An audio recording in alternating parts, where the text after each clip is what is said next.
servant of God.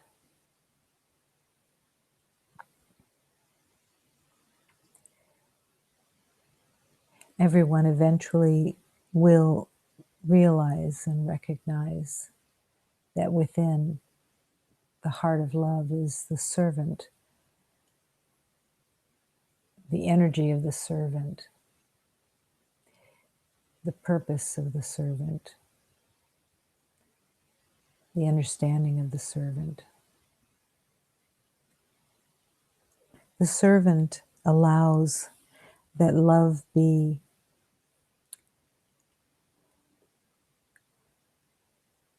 devoted to, that there's a devotion to love and to serving love, recognizing that love is the power of the universe that you have been created as part of. But the recognition of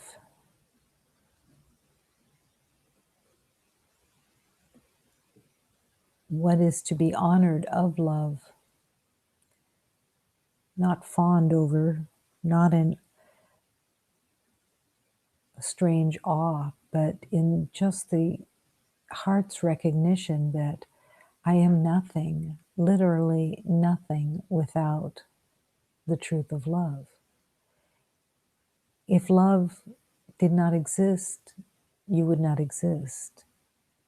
And that you do not exist as what you think you are is also part of that honoring of love.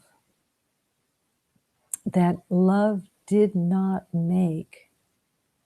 create anything that you consider to be you within the world.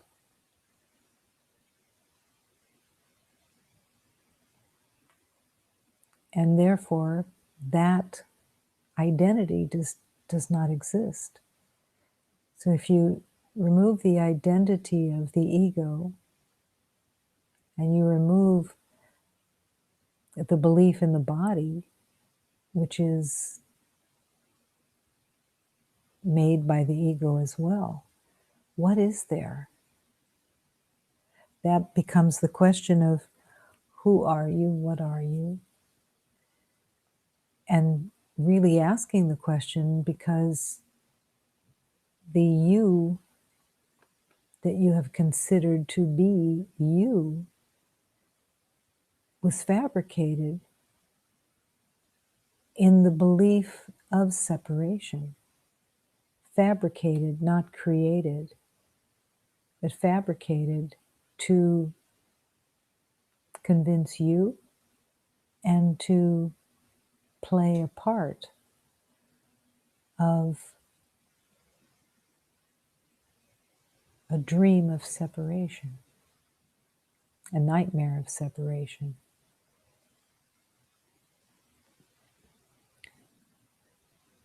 And at some point, coming to realize that love is where your devotion can only be, to be devoted to the creator of everything that exists.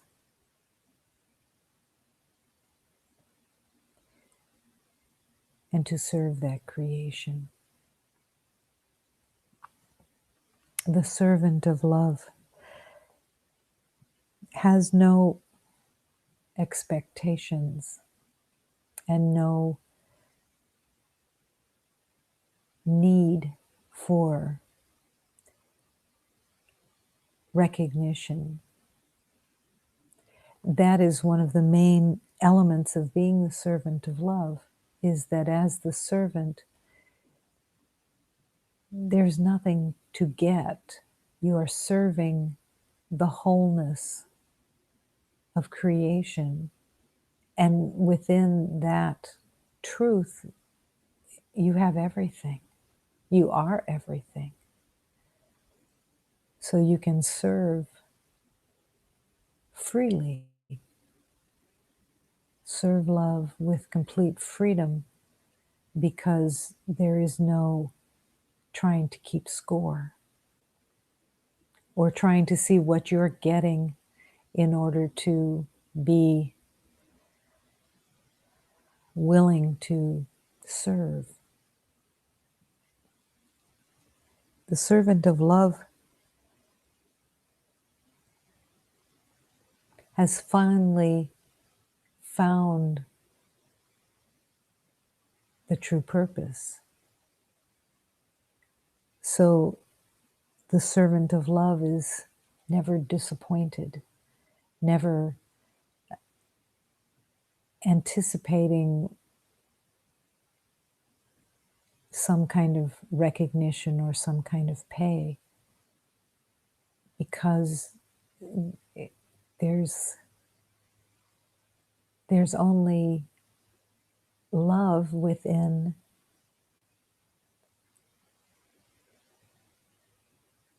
the relationship with the servant. The servant never considers being in an exalted position. The servant lives gladly at the feet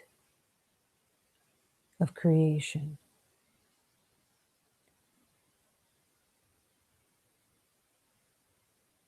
Having no interest in exaltation, having no interest in proving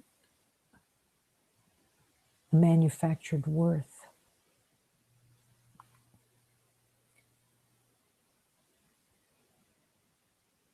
In the life of the servant, the journey of the servant, everything is satisfied. Everything is content. Everything is union and equality, and at the same time revered.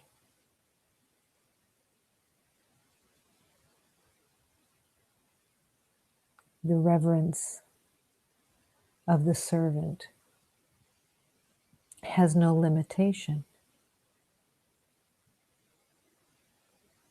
It cannot choose who to offer reverence to, because everything deserves that reverence. Everything of love deserves the reverence. So there's never a picking and choosing. And there is absolutely no side game going on of, I will give and be the servant of this one because they have more to offer. The servant doesn't look for reciprocity. Can't help but serve, because love is so grateful for the opportunity to love as a servant. Everyone will come to live as the servant because it is heaven to serve the truth of love. It is the only thing that there is as a manifestation of love. The extension of love is the service of love.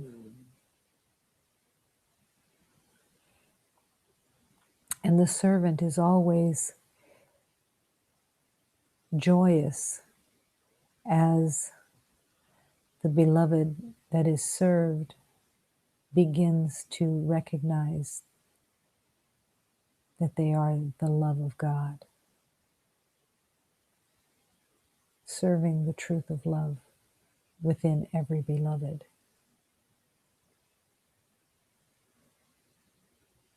The way of the servant is simple and always without disturbance, only here to love.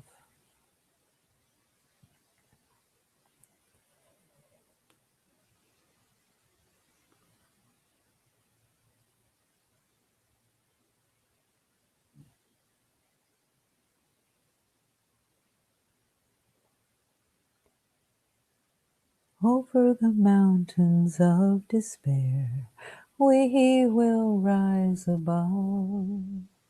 Over the heartache and the pain, upon the wings of love.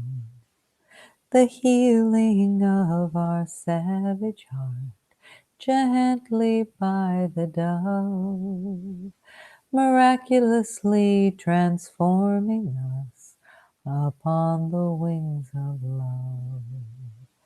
Terrible mistakes we think we've made, regrets we've undergone. Sometimes the hopelessness makes us forget the sun at dawn. All delight and joyousness, the tender mercies of Jesus, who carries our burdens upon the wings of love. Jesus, who carries our burdens upon the wings of love. All delight and joyousness, the tender mercies of Jesus, who carries our burdens upon the wings of love. This is Jesus as the servant, gladly, happily carrying anything that you are mistaken about, taking everything and carrying it for you if you are willing to let him carry it. Upon the wings of love, bringing love to each beloved through the light of the servant that was there to prove that there was no pain, that there was no sacrifice, and that no one had done anything to anyone, and no one could hurt anyone or anything. And the willingness to use the crucifixion as the symbol of there is no hurting each other, there is no condemnation, there is no battle, there is no death,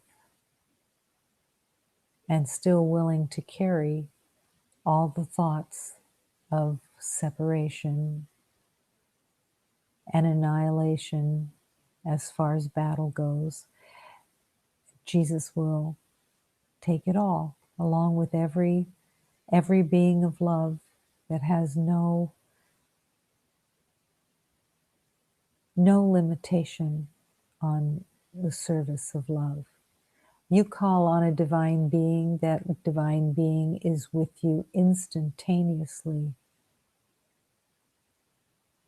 ready to offer whatever is most helpful for your remembering. Happy to be the servant, happy to serve. It is not about demanding of anyone for a being to serve you because you deserve it. It isn't about deserving, it's about receiving.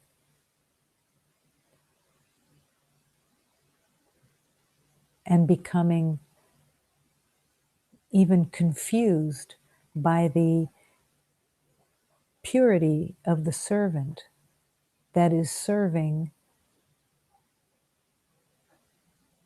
the distress and disturbance of a beloved, but so willing to serve that beloved in any way that is most helpful.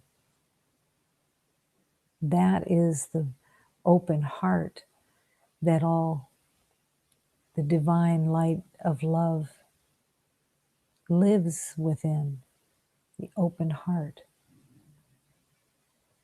willing to serve,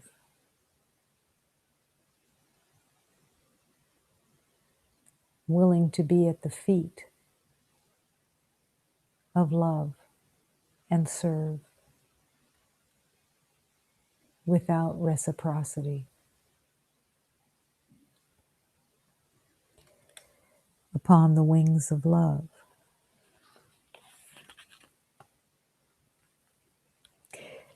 This is a hymn about strength and asking for strength.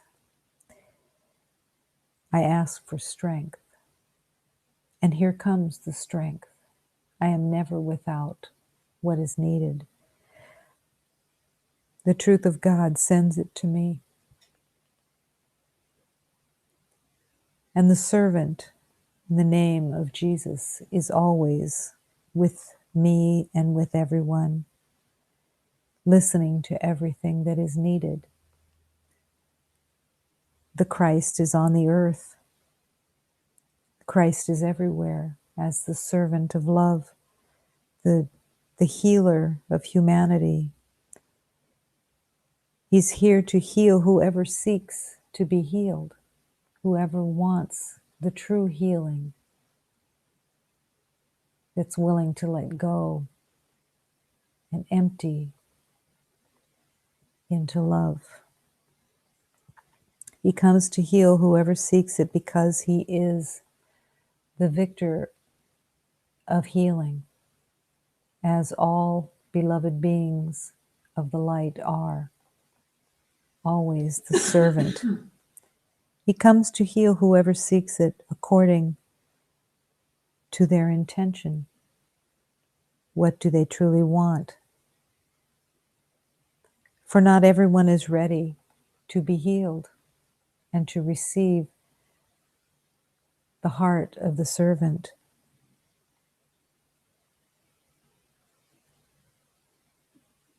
It is a calling to be able to receive the healing of love that comes from the strength of God. Peça força, love and força, Deus do sei foi que mandou. Jesus Cristo está comigo, Ele é meu protetor. Jesus Cristo está na terra, Ele é bom curador. Ele cura, que la procura, pois é eletrifador. Ele cura, quem lá procura, conforme o meu merecedor. Quem a todos está na graças, para as curas receber. I ask for strength, here comes strength. Is it outrageous to ask for strength that you haven't even recognized before? The strength of God, that you want to move in the strength of God, and that is given to you as soon as you ask, because it is the only strength. The only strength is the strength of love, the strength of light, the strength of God. There is no other strength. And the strength of God has no resemblance to the strength that is tried to be used through the body. The strength of the body, the strength of the ego is the wanting to win, the wanting to be right, the wanting to protect and defend. The strength of God is the strength of peace, of harmony and joy, gentleness, kindness, honesty, and comes through the wisdom of love itself. It has no resemblance to the strength that has been made from the body identity. Ask for the strength of God, and it is immediately with you. But it has no resemblance to the strength that is made in the world, because that truly is a weakness, is the weakness of fear that runs the body rather than the strength of love that runs the universe.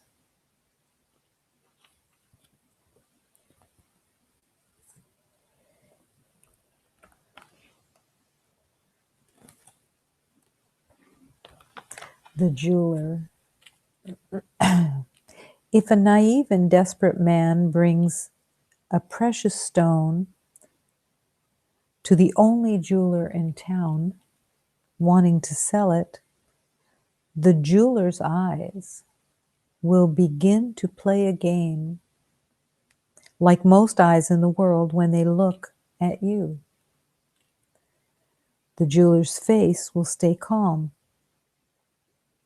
He will not want to reveal the stone's true value, but to hold the man captive to fear and greed while he calculates the value of the transaction. But one moment with me, my love,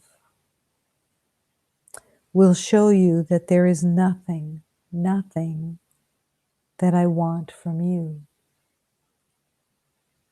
When you sit before a master like me, even if you are a drooling mess, my eyes sing with excitement. They see your divine worth. Who is that naive and desperate man that wants to sell the stone?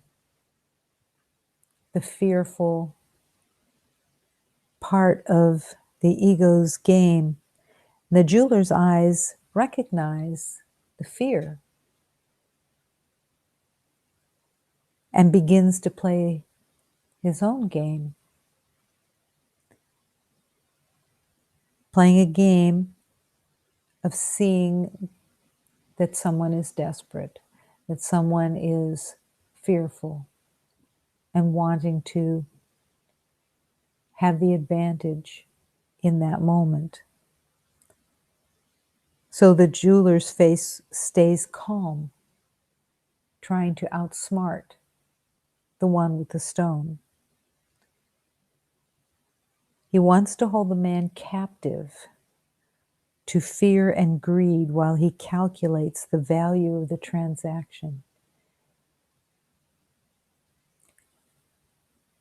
Captive in fear and greed, all to do with a stone, all to do with something in the material world that says, this is your payoff. But while that's all going on within the greed portion of the ego's identity, the master wants to show you that there's nothing being grabbed from you, that there's nothing that God wants you to prove in order to get into God's grace. There is only forgiveness for the belief that greed and fear are real. Greed is one of those elements that gets stuffed back into a suitcase in the back of the closet so that nobody notices greed. And yet, greed has a very definite foot in the door with the ego.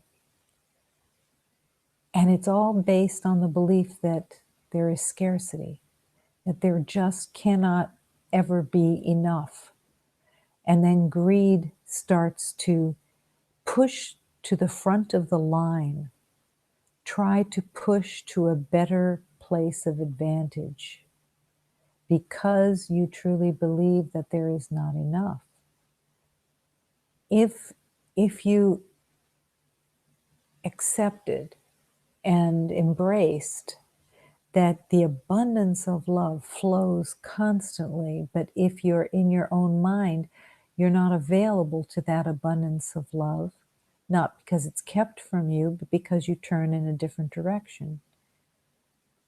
But all the while, the abundance of love is flowing. There's a never ending supply in all creation, all manifestation. No lack. No lack of worth. So there isn't like only 10 pieces of worth and you have 20 that are fighting over the 10 pieces of your worth. No, there's nothing to prove. You cannot prove perfection. You cannot prove what is. You cannot prove that only love is perfect and you are that love. So where did the proving come from? And why is it that it seems to have more power than love? Proving always takes over. Just imagine if everybody had exactly the same story from the past in every lifetime. It was always the same. It was always that you were going to figure out how to prove your worth. You were going to construct a strategy that you would prove your worth through that strategy. You would take on a persona, even as a 2-year-old, a 3-year-old, a 5-year-old, but you're wearing a persona and you are honing that persona to finally get the attention and the contentment of getting to prove your worth. And someone has finally recognized the proof of your worth. You got it. You figured it out. You got the formula right that would get the attention of one of the important elements that you wanted to prove your worth to. Doesn't matter who it is, doesn't matter what they represent. And you think you got them to see your worth. And all of a sudden, there's an excitement. There's an anticipation. Everything's going to change. I'm finally going to have the worth that I've wanted, that I believed was missing. And everything's going to change. I can feel it. I can feel the anticipation of it and the excitement. And the mind starts running. The mind starts running of all the things, all the ways that now you're finally going to be recognized with worth. And you hold on to that fantasy and you keep waiting and waiting, and then you realize it's not coming in the way that you thought. So maybe it'll come in another way. You still have to strategize. Now you're going to wait for it around the next corner because somehow it didn't happen. Whatever you were anticipating didn't happen. And now you've got to add another strategy because eventually somebody's going to recognize your worth and recognize, oh my God, what have we been missing this whole time? You have so much worth. And we just didn't see it. We didn't realize. Please forgive us because we forgot. We didn't see you. This is the fantasy. This is the fantasy of trying to prove worth. You can change the story around a little bit here and there, but it's always the same. Proving worth is the goal. Proving that you have worth because you don't believe you do. You incarnated in the belief that worth was not a possibility. And yet, it was always the little hanging fruit that could be interpreted as, that's probably part of the worth. I have to get that worth. Here's the prayer that goes with this fantasy. First, it's a calling from God. You have a hole in the center of your heart, and you keep trying to fill it with everything but truth and love. You believe that something outside you, because you believe that others are outside you, that it will come from the outside. And you believe that others have it and that you have to get it.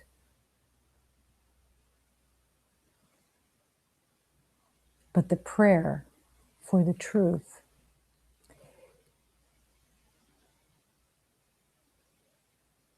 is right here waiting for you to recognize that that proving is not going to happen from the outside, and you have nothing to prove from the inside. It's already there.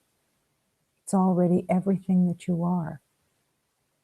So the prayer becomes, help me see, help me recognize and accept God's truth of me.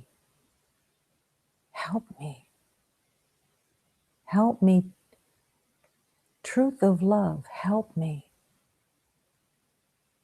Power of the universe, help me. Help me leave behind this addiction to trying to prove my worth that takes up all my time and all my energy. And let me trust and open to the trust that I am whole and innocent within the heart of God. I was made by God. I was not made by another body. I was created. God, help me find the strength to be whole, to only be the truth of love, and to be the servant of love. Help me. Help me. Help me.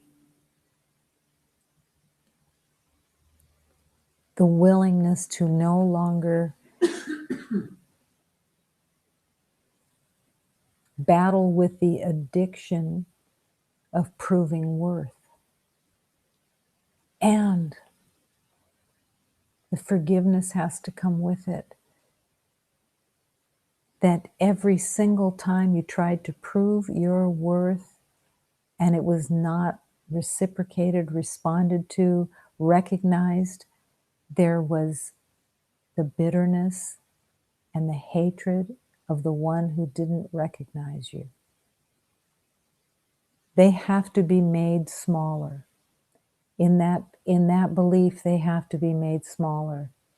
They don't know what they're looking for. They don't know it when they see it. They're not worth it. And the hatred touches the outside life because it has to be projected. Because if you feel the self-hatred, then you realize, oh,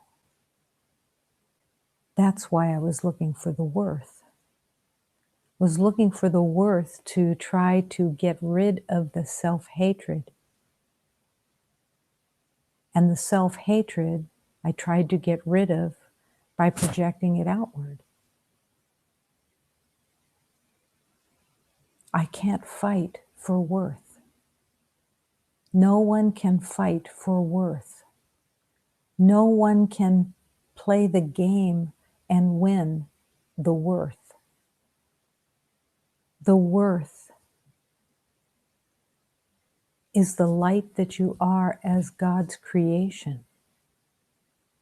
But you can't find that worth when you are busy battling with the world and trying to get worth from outside. That's why love keeps calling to go in, within. What are you thinking? What are you saying? What are you doing? What are you thinking? With honesty, what are you thinking? What is the thinking going on behind the thinking? The idea of they're not worth my worth. Believing that each beloved has kept something from you, that each beloved has had the secret to your peace and kept it from you. No. The worth of your being, the truth of the creation that you are, has always been one with you. It's just been forgotten. It was not remembered, and now it's time to remember.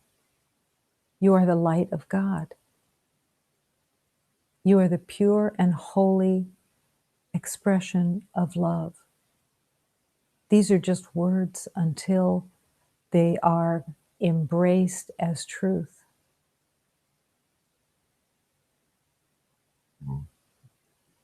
And the only way to embrace that truth is to relinquish the addiction to getting from the outside world. It takes all of your attention, and God keeps calling you, come in, come in, come into the heart. Live in that quiet heart and meet your divine self. The perfection, the holiness, the light, the brilliance of creation is all within you. And look at each beloved, and each beloved that you see is an extension of you. It's all one. Not you in the personal, you as the light of God, the divine self,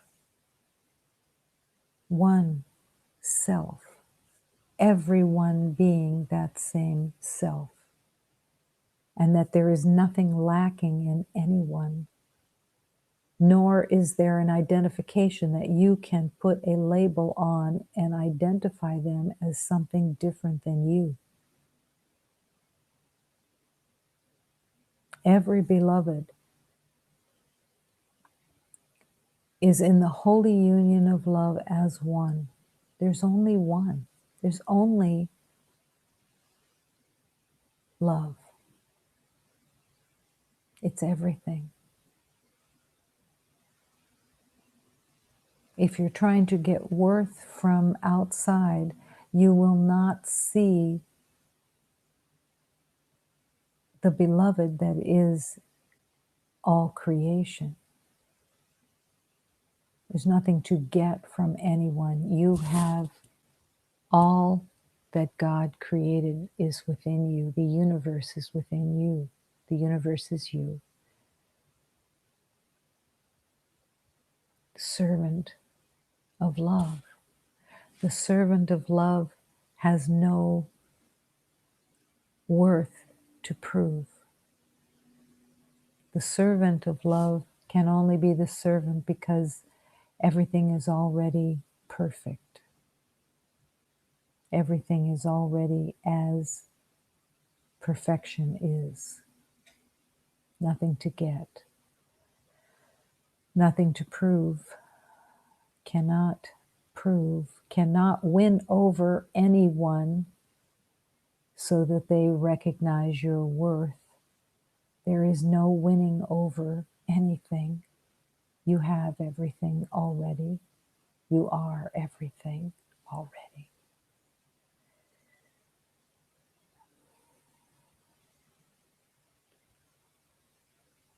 Strength and innocence are never in conflict. Strength and innocence. Everything that you are is perfect. Strength and innocence. Wisdom and light.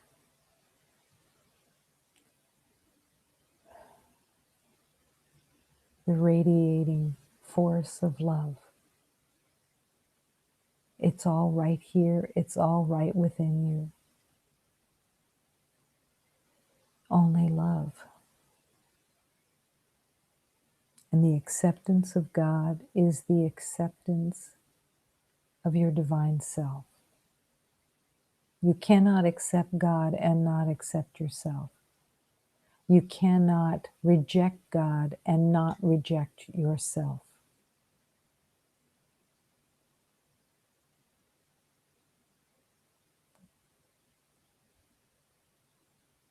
Embrace the perfection, the divinity, the light.